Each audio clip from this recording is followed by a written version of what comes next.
I, Rachel, 34 years old, stood frozen at the conference room door, my hand still gripping the handle as the scene before me registered in slow motion. The annual executive promotion meeting at Market Trend Analytics was in full swing, but something was terribly wrong. James, my husband and the company's CEO, stood at the head of the table, mid-handshake with Hazel, who was seated in the plush leather chair reserved for vice presidents, the luxury seat that should have been mine. My stomach dropped as I watched Hazel's perfectly manicured hand accept a folder embossed with the company logo, the same folder I had dreamed of receiving for years. The congratulations echoed around the room as board members patted her on the back. My fingers trembled against the cool metal door handle as James deliberately avoided eye contact with me. 7 years we had built this company together, from late nights drafting business plans in our tiny apartment to the gleaming downtown headquarters we now occupied. 7 years of James promising that my middle management position was temporary, that we were equal partners despite the titles. I could still hear his words from our wedding vows. Together we'll build an empire. Hazel caught my eye across the room and had the audacity to smile, her lips curving upward as she nodded in acknowledgement. The same Hazel who had joined the company just 2 years ago as my subordinate. The same Hazel who had somehow maneuvered her way into private meetings with my husband. The same Hazel who now sat in my chair, holding my promotion, living my dream. James finally looked my way, his expression a careful mask of professionalism, with just a hint of apology. But I knew my husband too well, behind that mask was calculation, not remorse. What James didn't know was that this moment wouldn't just cost him a wife, it would cost him everything he'd built. Before I continue my story, let me know where you're watching from in the comments below. Hit that subscribe button. If you've ever had someone steal your thunder at work, trust me, you'll want to see how I handled this betrayal. Now, let's rewind a bit, so you understand exactly how we got here. James and I met at business school 10 years ago. We were the power couple everyone envied, intellectual equals with ambitious dreams. The only real difference between us was our backgrounds. James came from old money, with family connections that opened doors I could only dream of. I was self-made, having worked multiple jobs to put myself through college before earning a scholarship to business school. We complement each other perfectly, James would say, his arm around my shoulders as we mapped out our future on napkins at our favorite coffee shop. Your creativity, my connections. Together we're unstoppable. When we founded Market Trend Analytics 7 years ago, the division of labor seemed natural. I developed the business plan, created the marketing strategy, and built the foundation of what would become our signature data-driven approach. James secured the initial funding through his family connections and became the CEO while I took the role of marketing director. The titles didn't bother me. At first we were partners in life, after all. The paperwork was just formality. Once we're established, James promised as we signed the incorporation documents, we'll revisit the structure. For now, investors want to see a clear chain of command. For 5 years, the arrangement worked. The company grew from our 2-person operation to a staff of 50, then 100. My marketing campaigns doubled our revenue 3 years in a row. I built relationships with clients who became the backbone of our business. I postponed starting a family, worked weekends, took calls at 3 a.m. when international clients needed reassurance. Market Trend Analytics became my baby instead. The first real change came 2 years ago when James hired Hazel as a finance manager who would report to me. I noticed the red flags immediately. The private meetings with James, the way she undermined my authority in subtle ways. Her calculated approach to building relationships with board members. "You're being paranoid," James said when I raised concerns. "Hazel has excellent qualifications. We're lucky to have her." But as Hazel's influence grew, our marriage began to change. The equal partnership we'd built, both at home and work, slowly eroded. James became dismissive of my input, both in the boardroom and across the dinner table. Financial decisions that we once made together now came as announcements from James. The joint account that had once been truly joint now had restrictions on my withdrawals but none on his. My ideas, once valued, were now met with, "Let's circle back on that later," only to resurface weeks later in James's presentations, credited to him or sometimes to Hazel. I found myself excluded from meetings I had once led, copied on emails rather than included in the to field. The gaslighting was so gradual, I almost convinced myself I was imagining it. Did I miss something? I asked James one night, after discovering I hadn't been invited to a strategy session with our biggest client. I thought I was leading the Montgomery Group account. You're spread too thin, James replied without looking up from his laptop. Hazel has bandwidth to take some of it off your plate. The painful memories piled up. The time I overheard James and Hazel laughing about Rachel's ambition when they thought I had left the office. The board dinner where I was seated at the far end of the table while Hazel sat at James's right hand. The conversation last month when I directly asked James about the vice president position that had been vacant for 6 months. The timing isn't right, he had said. The board wants someone with more financial expertise. Your strengths lie elsewhere. With each slight, each dismissal, each broken promise, something hardened inside me. I started saving emails, documenting my contributions, keeping meticulous records of the client relationships I had built and nurtured. Not because I planned to leave, but because I was beginning to understand I might need to fight for what was mine. Looking back, I realize I should have seen this coming. The way James and Hazel's heads would bend together over spreadsheets. The text messages James would quickly hide when I entered a room. The business trips that seemed to require both their presence but not mine. I'd given this company my life, and now I was going to take back what was mine. I made it through the rest of the promotion meeting on autopilot, my face a careful mask of professional composure. Colleagues shot me pitying glances as I took notes, nodding at appropriate intervals while Hazel outlined her vision for the company's future. A vision suspiciously similar to proposals I'd made months ago. Rachel, I'll need those transition documents for the Montgomery Group by tomorrow, Hazel said as we filed out of the conference room, her voice honey-sweet but her eyes cold. I'd like to hit the ground running. I nodded, not trusting myself to speak. The Montgomery Group had been my client for 4 years.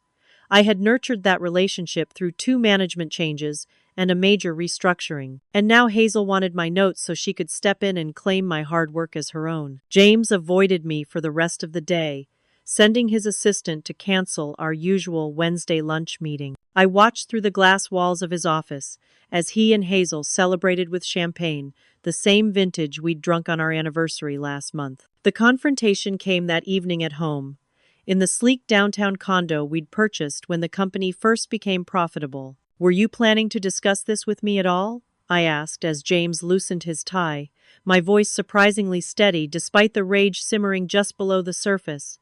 Or was I supposed to just accept it? It's a business decision, Rachel, not a personal one, James replied, not meeting my eyes. Hazel has the right qualifications for the VP position. Her background in finance is what we need right now, and my 7 years building this company counts for nothing? My marketing strategies that doubled our revenue? The client relationships I've built? No one's discounting your contributions, James said, his tone condescending as he poured himself a scotch. But Hazel brings fresh perspectives. The board was unanimous. A board you appointed, I reminded him. And we both know this isn't just about the title. The VP position comes with the stock options you promised me years ago. James took a long sip of his drink, the ice clinking against the crystal tumbler. We never agreed you'd be VP, Rachel. That was your assumption. The gaslighting was so blatant I almost laughed. I have emails, James. Documentation of those promises. Preliminary discussions? At best, he dismissed. Look, maybe if you focused more on results than feelings, we wouldn't be having this conversation. That night, after James fell asleep, I sat in our home office with the door locked, experiencing what I now recognize was a full-blown panic attack. My hands trembled as I combed through old emails, documents, meeting notes, anything to validate that I wasn't crazy, that the promises had been real, that my contributions mattered. At 2 a.m., I found a folder of financial records James had accidentally synced to our shared cloud storage. It contained compensation details I'd never been privy to, including substantial bonuses paid to Hazel over the past year. Bonuses that exceeded my entire annual salary. The next day, I met my best friend Natalie for dinner, desperate for perspective from someone outside the company. "I've been telling you for months that something was off," Natalie said, her attorney's analytical mind cutting straight to the heart of the issue. "James has been isolating you professionally for at least a year." I kept making excuses, I admitted, believing things would go back to normal. Natalie hesitated, then added, "You should know there are rumors, Rachel, about James and Hazel." "Professional rumors or personal ones?" I asked, although I already knew the answer. "Both," she said gently. "And from a legal perspective, you need to understand where you stand both in the company and in your marriage." Back at the office, the new reality crystallized with brutal efficiency. My access to executive files was quietly restricted. Team members who had previously reported to me now directed their questions to Hazel. My inbox contained an email from Hazel requesting my client contacts to ensure smooth transition of responsibilities. The final revelation came while driving home that evening. My phone automatically connected to the car's Bluetooth, and a calendar notification appeared on the dashboard screen. Final VP transition plan. James, Hazel, board. No RM. The meeting had occurred 3 weeks ago. RM Rachel Marshall had been deliberately excluded from a meeting planning my own professional demotion. With shaking hands, I pulled into a parking lot and searched my husband's calendar, which was still synced to my phone. Dozens of meetings with Hazel and board members, from which I'd been excluded. Draft presentations about restructuring that would further diminish my role. The evidence of premeditation was overwhelming. That night, I considered simply walking away, leaving both the company and the marriage. I checked our personal finances, only to discover that James had been systematically moving money out of our joint accounts into accounts solely in his name. I reviewed my employment contract and found the non-compete clause that would prevent me from working in our industry for 2 years if I left. James had planned for every contingency, except one. I had no intention of walking away empty-handed. As I sorted through old files that weekend, I found a folder of documents I had saved when we first launched the company, evidence of questionable decisions James had made to secure early funding, decisions I had questioned but ultimately supported out of loyalty. I also remembered the Montgomery Group, our largest client, whose CEO had explicitly told James, "We only work with your company because of Rachel." I made my decision then. I wouldn't just walk away. I would walk away with everything I deserved. My first step was creating infrastructure for my plan. I established a new email account on a secure server, installed a recording app on my phone, and began a detailed journal documenting every conversation, every slight, every piece of evidence that might prove useful. Knowledge was power, and I needed all the power I could get. I spent a weekend researching our company's legal structure, buried in incorporation documents and shareholder agreements. What I discovered made my blood boil. James had quietly diluted my ownership percentage during our last funding round, a change that required my signature. A signature I had apparently provided on what James had presented as routine paperwork. The board meeting minutes contained discrepancies that suggested decisions had been made in unofficial settings outside the documented meetings. Hazel required special attention. I hired a private investigator using funds from a personal account James knew nothing about. The investigator's report painted a disturbing pattern. Hazel had worked at 3 companies prior to Market Trend Analytics. At each company, she had started in a mid-level position, formed a close relationship with a male executive, and rapidly ascended to leadership while that executive's spouse or partner was sidelined. In one case, she had even married the divorced executive, only to leave the company and him within a year, with a generous settlement. Most damning was the discovery that Hazel and James had attended the same undergraduate university, with Hazel 2 years behind James. Their connection wasn't random, they had known each other for years, a fact neither had disclosed when Hazel was hired. Building allies required delicate maneuvering.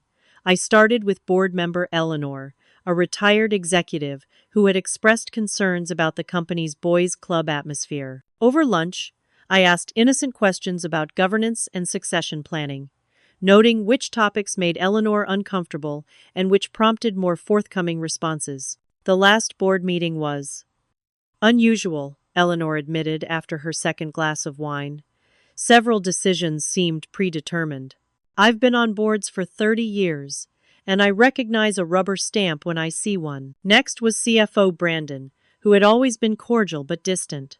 I requested his input on a marketing budget, then casually mentioned discrepancies I'd noticed in expense allocations. You should bring that to James, he said quickly. Too quickly. I've tried, I replied. But lately it seems my concerns don't make it to the top. Brandon's expression shifted subtly.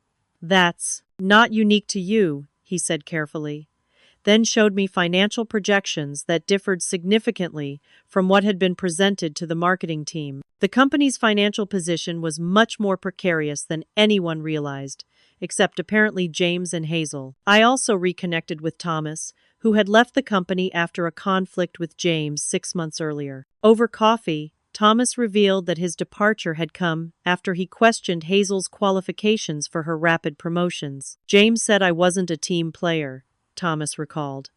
The next day, my access was revoked and security was escorting me out. While building these alliances, I meticulously documented James's business missteps.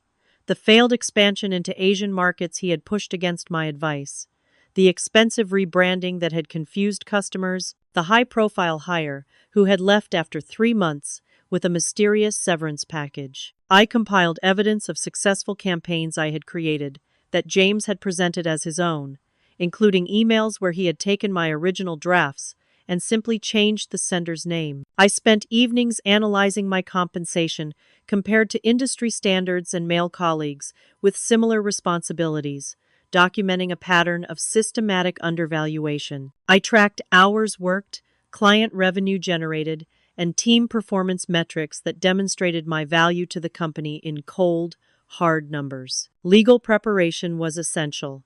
I secretly consulted with attorney Sarah Klein, explaining my situation and exploring options. You're in a stronger position than you realize, Sarah told me after reviewing my documentation. But you need to be strategic. This isn't just about your marriage or your job. It's about recognizing a systematic effort to devalue and remove you. Sarah helped me understand my rights as a founding shareholder and the potential breaches of fiduciary duty by James as CEO. She outlined options ranging from quiet negotiation to shareholder lawsuits, helping me weigh the potential costs and benefits of each approach. The most painful phase of my intelligence gathering came from uncovering the personal betrayal. A hotel receipt fell from James's jacket pocket as I was sending his clothes to the dry cleaner, a hotel 3 blocks from our condo, from a night when he had claimed to be working late. Text messages appeared on his iPad when it synced to his phone, messages between him and Hazel that were unmistakably personal and intimate. The final piece came when I returned to the office unexpectedly one evening to retrieve forgotten files. Voices from the conference room made me pause James and Hazel, thinking they were alone. Once we move headquarters, we can trigger the relocation clause in her contract, James was saying. If she refuses to move, we have grounds for termination without the golden parachute. And if she agrees to move? Hazel asked. She won't fit into the new organizational structure, James replied. We'll make sure of that. I recorded the entire conversation on my phone, my hand steady, despite the betrayal burning through me. They weren't just planning to demote me, they were plotting to remove me entirely, to erase me from the company I had helped build. That night, I made one final discovery while reviewing company documents. The planned headquarters move would coincide with the transfer of our major client contracts to a new subsidiary company, a subsidiary where I had no ownership stake. The contracts I had secured, the relationships I had built, would be stripped away along with my livelihood. The pieces of the puzzle had come together. Now it was time to develop my strategy. You've built a solid case, attorney Sarah Klein told me, as we reviewed the evidence I'd collected over the past 3 weeks. The question now is whether you want to pursue legal action or leverage this information for a strategic corporate move. We sat in her office after hours, the city lights glittering beyond the windows as we spread documents across her conference table. I had organized everything meticulously, Financial records, email exchanges, recorded conversations, performance metrics. What would give me the most comprehensive outcome? I asked.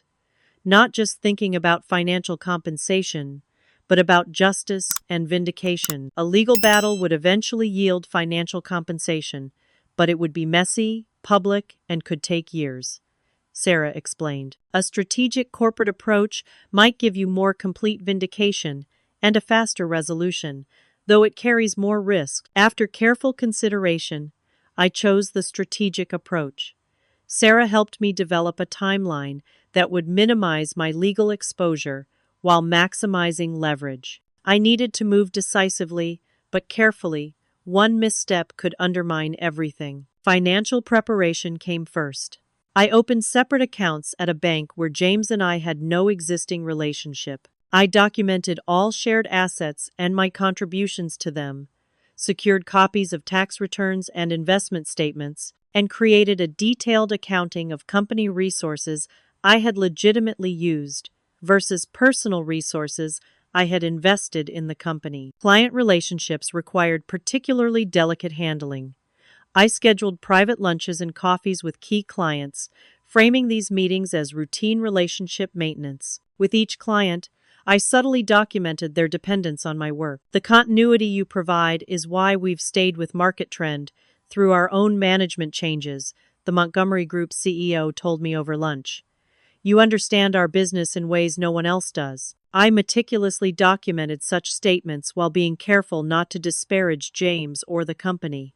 I reviewed all client contracts, paying special attention to termination clauses and relationship manager specifications. Many of our largest clients had contracts specifically naming me as their primary contact, a detail James had apparently overlooked in his planning. Building corporate alliances required identifying employees whose loyalty I could count on. Through careful observation and discreet conversations, I identified a core group who had also experienced marginalization under James's leadership. I never explicitly discussed my plans, but I did document the toxic work environment James and Hazel were creating, collecting statements from employees who felt undervalued or had witnessed inappropriate behavior. Technology preparation was crucial. I legally backed up all work emails and documents related to projects I had led, being careful to include only information I was entitled to access. I documented all intellectual property I had created, from marketing strategies to client relationship frameworks. I set up secure communication channels for sensitive discussions, using encrypted messaging apps and non-company email accounts for conversations with Sarah and other advisors. The Montgomery Group presented a particularly valuable opportunity. During a quarterly review meeting, their CFO had expressed dissatisfaction with recent changes in our service delivery changes Hazel had implemented without consulting me. More importantly, their $50 million contract was up for renewal in 60 days, and their CEO had explicitly stated that his relationship with me was a primary factor in their continued partnership. Board politics required careful navigation. Through my conversations with Eleanor and other board members, I identified 3 directors who had concerns about James's leadership but had remained silent out of loyalty or fear. I prepared a dossier for each, documenting governance issues that would resonate with their particular backgrounds and concerns. For Eleanor, it was gender equity and executive compensation. For Richard, it was financial transparency and risk management. For David, it was client relationship stability and brand integrity. Most damning was evidence I discovered that James had misled the board about company performance, presenting optimistic projections while internal documents showed concerning trends. I found board presentations where data had been selectively edited to support James's narrative, alongside internal analyses painting a very different picture. With all this information in hand, Sarah and I developed a 3-phase plan. Phase 1. Continue gathering evidence while appearing to accept my situation, maintaining the appearance of business as usual, while solidifying my documentation and alliances. Phase 2. Strategic moves to secure my position with clients and key board members, carefully timed to prevent James from developing effective countermeasures. Phase 3. decisive action at the upcoming quarterly board meeting, where I would present my evidence and propose a restructuring that would protect the company while removing James and Hazel from their positions of authority. The plan was comprehensive, measured, and designed to succeed through preparation rather than emotion.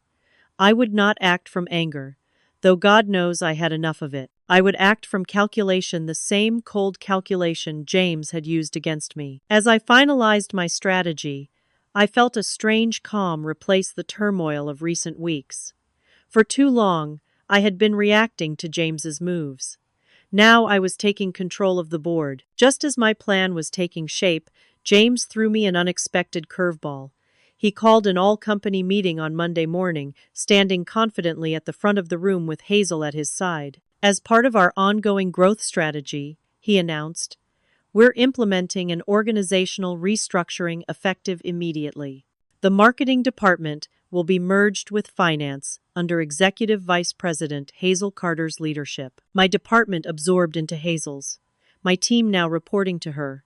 My projects under her authority. And the title, Executive Vice President, hadn't existed until this moment, created specifically to elevate Hazel further above me. Additionally, James continued, avoiding my gaze, our quarterly board meeting has been moved up by 2 weeks to accommodate several directors' travel schedules. 2 weeks less preparation time. My carefully calibrated timeline was suddenly compressed. As people filed out of the meeting room, murmuring about the changes, I maintained my composure while mentally revising every aspect of my plan. That was only the beginning. Over the next few days, Hazel launched what could only be described as a counterattack, though she couldn't possibly know what I was planning. She began spreading subtle rumors about my performance, suggesting to colleagues and clients that my personal issues were affecting my work. I'm concerned about Rachel. I overheard her telling a team member, she hasn't seemed herself lately.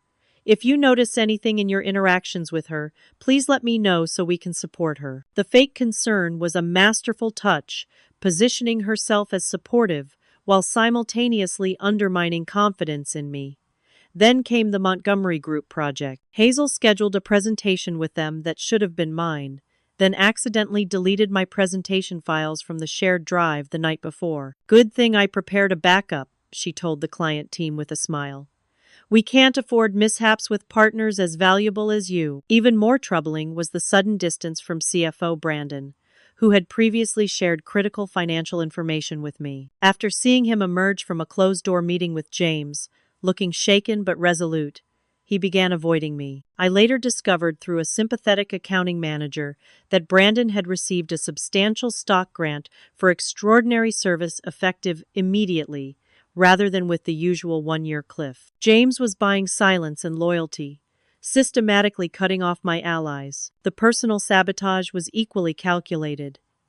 During a family dinner that I couldn't avoid, James casually mentioned to my parents that he was worried about Rachel's stress levels. She might need a mental health break, he told my concerned mother, his voice dripping with manufactured worry.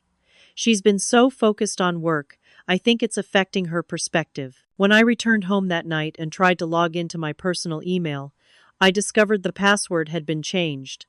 The recovery email had also been changed to James's address. He had been in my personal accounts, potentially seeing my communications with Sarah and others. The next day, James arranged a concerned call to my parents about my erratic behavior, further establishing a narrative that I was unstable. That same week, I discovered our joint credit card had been maxed out on purchases I hadn't made, and our mortgage payment was made late for the first time in 7 years, affecting my credit score. Technical difficulties mounted at work. My computer crashed mysteriously, losing some evidence I hadn't yet backed up. When I requested IT support, I was told there was a queue and my issue wasn't priority level. A week later, when my access was finally restored, I discovered new security protocols had been implemented, limiting my access to certain systems and files. The Montgomery Group situation grew increasingly precarious. Hazel had scheduled a meeting with their procurement team without including me, offering pricing cuts I knew were unsustainable given our cost structure. When I tried to reach out to their CEO, who had always been my primary contact, His assistant informed me he was traveling internationally for 2 critical weeks, conveniently spanning the accelerated board meeting date. My financial position grew more tenuous daily. I discovered James had emptied most of our joint savings, claiming an investment opportunity that couldn't wait for discussion. My credit cards were declined during routine purchases, and I found our mortgage payment had been made late again, further damaging my credit score. The moment of crisis came when I discovered termination paperwork being prepared by HR. A sympathetic HR coordinator who had been with us since the beginning slipped me a copy of a draft separation agreement. The terms were brutal: minimal severance, comprehensive non-disclosure provisions, and an expanded non-compete that would effectively prevent me from working in my field anywhere in the country. That same evening, working late, I overheard James and Hazel in his office discussing timeline options for forcing my resignation. "If she won't go quietly, we'll need to build a performance case," James was saying. "Start documenting everything, any small mistake or missed deadline." "The board meeting will be the perfect opportunity," Hazel replied. "Once we present the restructuring plan, her position becomes redundant anyway." I recorded this conversation too, my hands steady despite the rage and betrayal burning through me. When I met with Sarah the next day and played the recording for her, her expression grew grave. "They're accelerating their timeline," she said. "If you're going to act, it has to be now." She was right. I had been carefully building my case, gathering allies, and documenting evidence, but James and Hazel were moving faster than anticipated. I could no longer afford the luxury of perfect preparation. It was time to act. Sarah and I immediately adjusted our strategy over a midnight emergency meeting in her office. "We need to accelerate everything," she said, clearing space on her conference table for our revised plans.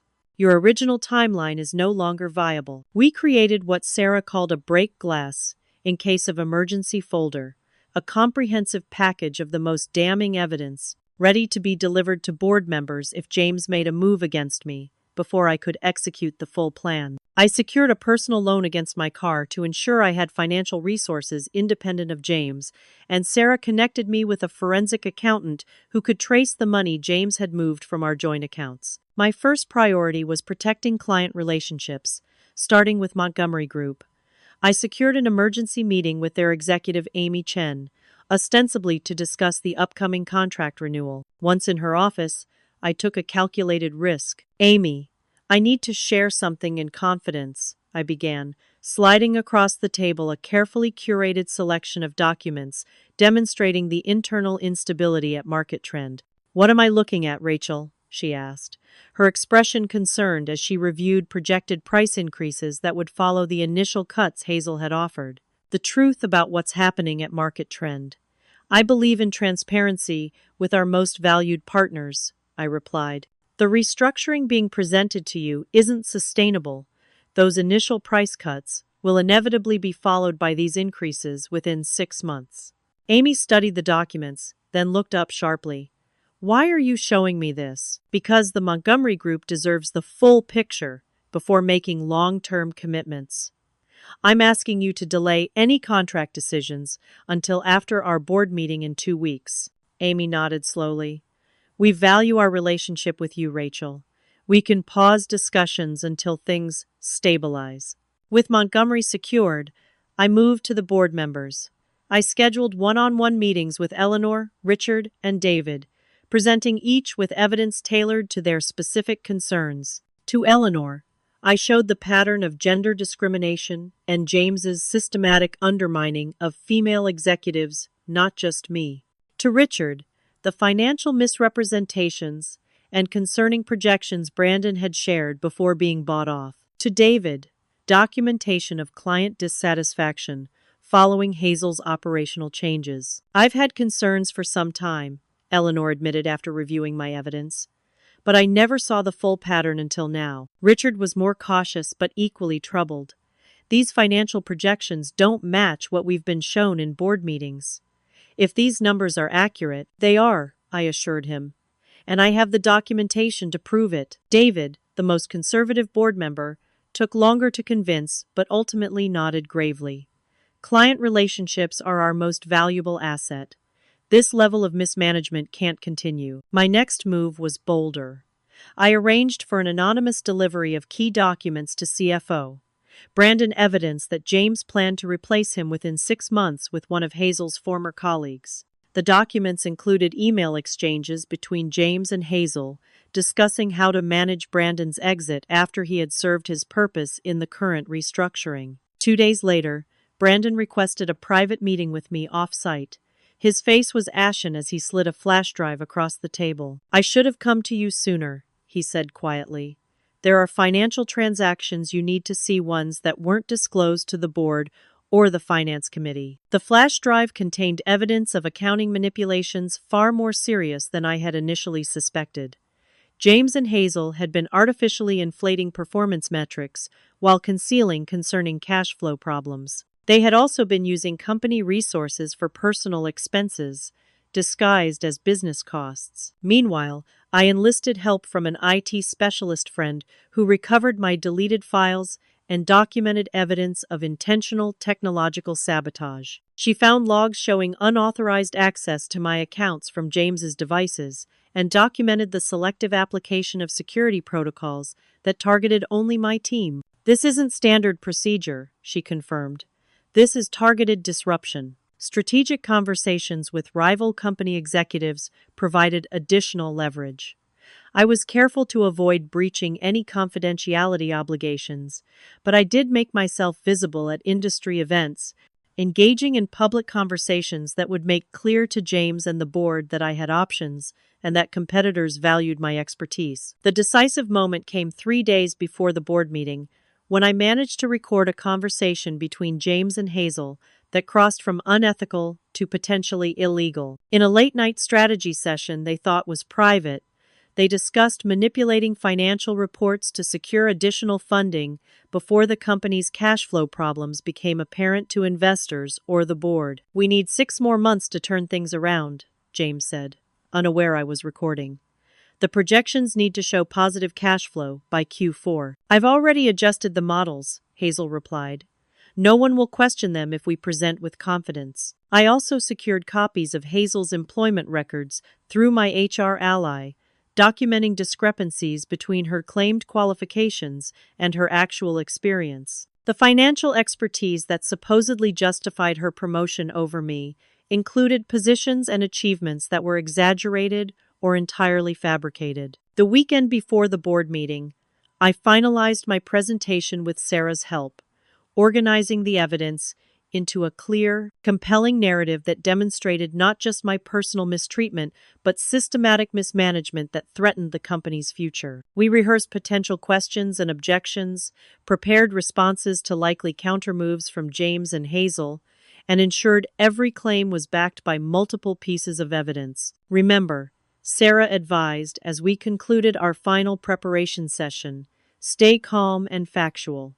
Let the evidence speak for itself. This isn't about emotion, it's about protecting the company and your place in it." I left her office with a leather portfolio containing everything I needed: the presentation, supporting documents, and a flash drive with all the recorded conversations and financial evidence. After weeks of gathering intelligence and days of accelerated action, I was ready. The night before the board meeting, I couldn't sleep. I reviewed my presentation one last time, checked that my phone and backup recorder were fully charged, and laid out my most professional outfit. As dawn broke, I received text messages from Eleanor, Richard, and David, confirming they would support calling for a vote if necessary. Brandon sent a more cryptic message: "I'll correct the record." It wasn't a clear commitment, but it was something. As I drove to the office that morning, I felt a strange calm. For weeks I had been scrambling to catch up to James's machinations, always one step behind. Now, finally, I was about to take the lead. I arrived at the board meeting 15 minutes early to find James and Hazel already there, heads together over a presentation I hadn't seen. They looked up as I entered, James's expression briefly flickering with surprise before returning to his usual confident smile. "Rachel, I didn't expect you today," he said smoothly.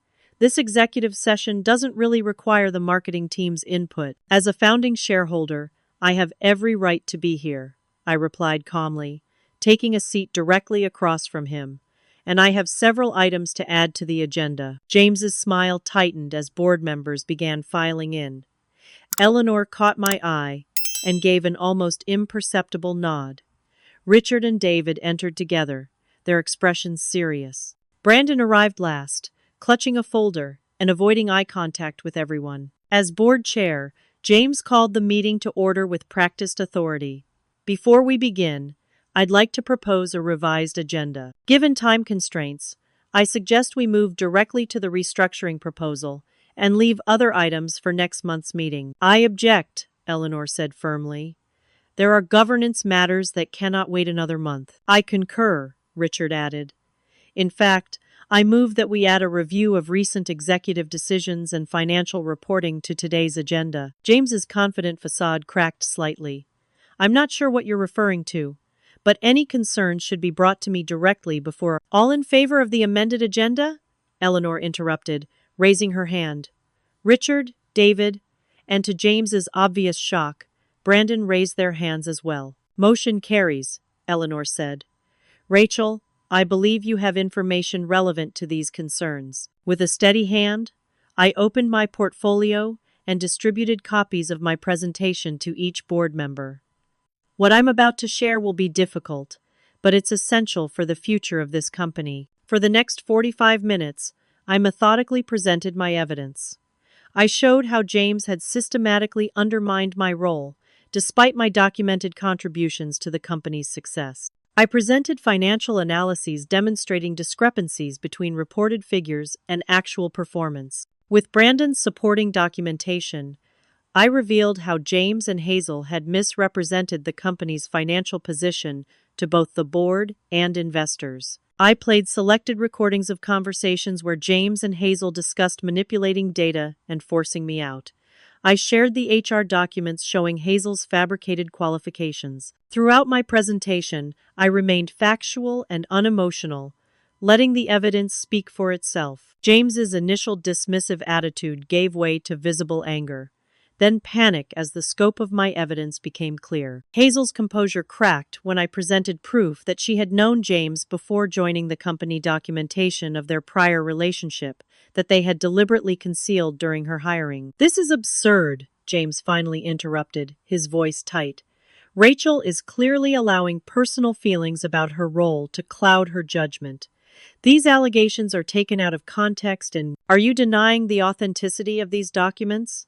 Eleanor asked sharply. "Or these recordings?" Richard added. "Because the implications of financial misrepresentation to the board are extremely serious." James attempted to regain control. "There are reasonable explanations for everything presented here. Hazel and I have been working to address underlying issues that Rachel isn't privy to." "It was Hazel who broke first, seeing the writing on the wall. James assured me that Rachel was being transitioned out voluntarily," she said quickly. "He said she had agreed to step back from leadership months ago." James stared at her in disbelief. "That's not—" "He promised me the VP position from my first interview," Hazel continued, throwing James under the bus to save herself. "He said it was always the plan for Rachel to move to a consulting role once the company reached certain milestones." The board meeting devolved from there, with James and Hazel turning on each other, each attempting to minimize their own culpability. When James attempted to call for adjournment, Eleanor firmly overruled him. "Given the gravity of what we've learned today, I move that we suspend James Marshall from his duties as CEO, pending a full investigation," she said. "I further move that we rescind Hazel Carter's promotion to Executive Vice President, effective immediately." The vote was unanimous. By noon, James was being escorted from the building by security, his company keycard and devices confiscated. Hazel left an hour later, after being informed her position was under review. The board appointed an emergency leadership committee consisting of myself, Brandon, and Eleanor to stabilize the company while a full investigation was conducted. My first priority was meeting with key clients, particularly the Montgomery Group, to assure them of continuity and address concerns about the leadership transition. "I had a feeling something wasn't right," Amy Chen told me when I called to update her. We're prepared to move forward with contract renewal discussions now that the situation has stabilized, assuming you'll be our primary contact again. I will, I confirmed, and I appreciate your patience during this challenging time. Within days, the Montgomery Group signed an expanded contract, larger than what we had initially projected, and with a longer commitment period. Other clients followed suit, expressing relief that I would remain their relationship manager. The most difficult moment came a week later, when James returned to clear out his office under board supervision. As he packed his awards and photographs, I stood in the doorway, watching the man I had once loved and trusted reduced to carefully labeled boxes. "You could have just asked for a divorce," he said bitterly, not looking at me. "Was all this really necessary?" "This was never about our marriage," I replied calmly. "This was about the company we built together, the one you tried to take from me." He finally met my eyes. "We could have worked something out. A settlement, a clean break. Like you worked things out with your previous VPs? Or were you planning the same golden parachute for me that you arranged for them?" When he didn't answer, I continued, "I didn't want a settlement, James. I wanted what I earned, what I built." He attempted to suggest reconciliation, both personal and professional, but I cut him short. "The investigation is finding new evidence daily. You should focus on preparing for the legal consequences rather than trying to salvage what's already lost." 3 months later, the board made my position as CEO permanent. The company had not just survived the transition but thrived, with our stock price recovering as clients and employees alike responded positively to the new leadership. We implemented new corporate governance policies to prevent similar situations, including clear succession planning and more robust oversight of executive decisions. The divorce proceedings were underway, with James fighting for every penny despite the overwhelming evidence of his misconduct. I no longer cared about the material outcomes. My position at the company I had helped build was secure, and my financial future was bright, regardless of how the marital assets were divided. More importantly, I had reclaimed my sense of worth and power. The woman who had stood frozen in the doorway of the conference room, watching another woman take her rightful place, was gone. In her place stood someone stronger, wiser, and unwilling to accept less than she deserved. The luxury seat at the table wasn't given to me, I earned it. And now no one would ever make me doubt my place there again. What would you have done in my situation? Would you have fought back or walked away? Let me know in the comments. Don't forget to like, subscribe, and share this video if my story resonated with you. Remember, sometimes the greatest revenge is success on your own terms. Thank you for watching, and may you always know your worth and stand your ground when others try to diminish it.